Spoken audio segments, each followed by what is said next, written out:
In our hot Aussie climate, good quality car air conditioning is essential. Here's the Autofacts on air conditioning refrigerant gases.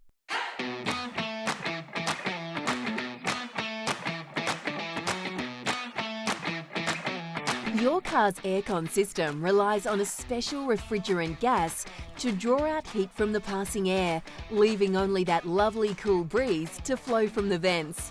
Apart from being vitally important to the aircon performance, refrigerant gases are also subject to certain regulations, so you need to be sure that any regas is done with the right gas.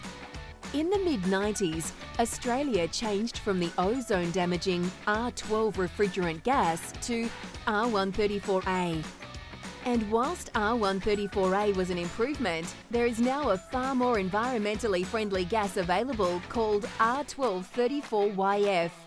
This new standard in gas has a global warming potential rating that is a fraction of anything used before, making this gas significantly better for the environment. Commonly used in European vehicles, the gas first started arriving in Australia in 2014.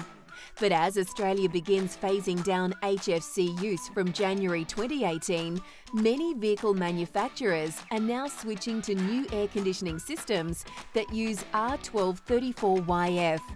To properly service your vehicle's air conditioner, a workshop must have the right equipment, licensing and training to handle these gases responsibly. Your local Repco Authorised Service Centre has the experience and knowledge to handle these gases correctly, and you can rely on them to keep you cool without warming the planet. And that's an auto fact. To find your local Repco Authorised Service Centre, visit repcoservice.com.